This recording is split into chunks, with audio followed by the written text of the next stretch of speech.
रक्ताच्या थारोळ्यात हरणाचा जीव गेला, पण साहेबांना वेळ मिळेना. कर्तव्यात कसूर करणाऱ्या त्या वनरक्षकाला घरचा रस्ता दाखवा.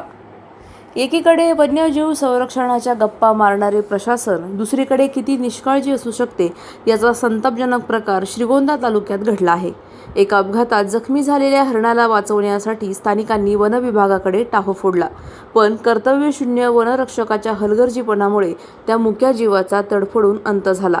या संतापजनक प्रकाराविरोधात माहिती अधिकार कार्यकर्ता महासंघाने आक्रमक पवित्रा घेतला असून संबंधित वनरक्षकाला तात्काळ घरचा रस्ता दाखवण्याची मागणी केली आहे. 30 एप्रिल रोजी श्रीगोंदा जामखेड महामार्गावर एका अज्ञात वाहनाने मादी हरणाला उडवले. रक्ताच्या थारोळ्यात पडलेले ते हरिण मदतीसाठी धडपडत होते. तासभर स्थानिक नागरिक आणि प्रवाशांनी वनविभागाच्या हेल्पलाईनवर आणि स्थानिक कार्यालयात फोन फिरवले, मात्र श्रीगोंदा तालुक्याचे वनरक्षक नितीन डफडे यांना या घटनेचे कसलेच सोयरसूतक नसल्याचे दिसून आले. माहिती मिळूनही ते घटनास्थळी फिरकले नाहीत. अखेर वनरक्षकाच्या या साहेबी थाटामुळे एका हरणाला आपले प्राण गमवावे लागले. जर वनरक्षक वेळेवर पोहोचले असते तर आज ते हरिण जिवंत असते. मग अशा कामचोर अधिकाऱ्यांचा पगार जनतेच्या करातून का द्यायचा, असा जळजळीत सवाल नागरिकांनी उपस्थित केला आहे. एका मुक्या प्राण्याचा जीव घेणाऱ्या या निष्काळजीपणाची शिक्षा फक्त चौकशी नसावी तर थेट निलंबन असावे, अशी मागणी आता जोर धरत आहे. नितीन डफडे यांना तात्काळ निलंबित करा, अन्यथा 9 मे पासून तुमच्या कार्यालयासमोर आमरण उपोषण करू, अशा शब्दात त्यांनी ठणकावून सांगितले आहे.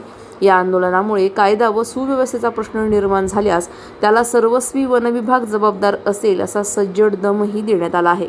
आता या प्रकरणावर वरिष्ठ अधिकारी कोणती कारवाई करतात की आपल्या कर्मचाऱ्याला वाचवण्याचा प्रयत्न करतात, याकडे संपूर्ण जिल्ह्याचे लक्ष लागले आहे. प्रतिनिधी स्वामी गोसावी, न्यूज 24 घडामोडी, अहिल्यानगर.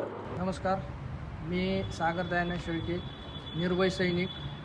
आम्ही वन विभाग येथे श्रीगोंदा जामखेड राष्ट्रीय महामार्गावर आडळगावच्या जवळ शिवारात 30 तारखेला संध्याकाळी 5 वाजता अज्ञात वाहनाने एक वन्यजीव प्राण्याला वाहनाने धडक दिली ती हरणाला.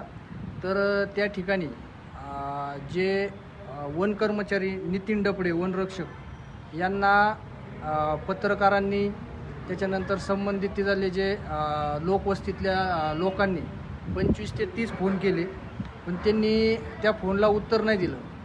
त्या हरणाचा तडफडून जीव गेला.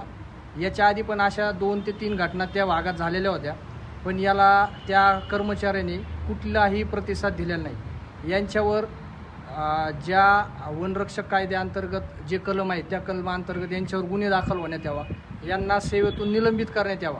संबंधित जे यांच्या पाठीशी पाठराखण करणारे जे अधिकारी आहेत, वरिष्ठ अधिकारी, यांचंसुद्धा निलंबन करण्यात यावा. यांची ACB मार्फत, अँटी करप्शन मार्फत यांच्या खात्याची चौकशी करण्यात यावा. त्याच्यानंतर यांना अशी शिक्षा झाली पाहिजे, अशी महाराष्ट्रामध्ये, भारतामध्ये असं कुणी वर्तन केलं नाही पाहिजे. तर ही मागणी झाली नाही तर आम्ही 1/6/2026 रोजी वनरक्षक कार्यालय अहिल्यानगर या ठिकाणी उपोषणाला निर्भय पार्टीतर्फे आम्ही इथे उपोषणाला बसणार आहोत. अशाच बातम्यांचा आढावा घेण्यासाठी आजच आपल्या YouTube चॅनलला सबस्क्राईब करा. बातमी आवडल्यास लाईक करा आणि इतरांपर्यंत शेअर करा.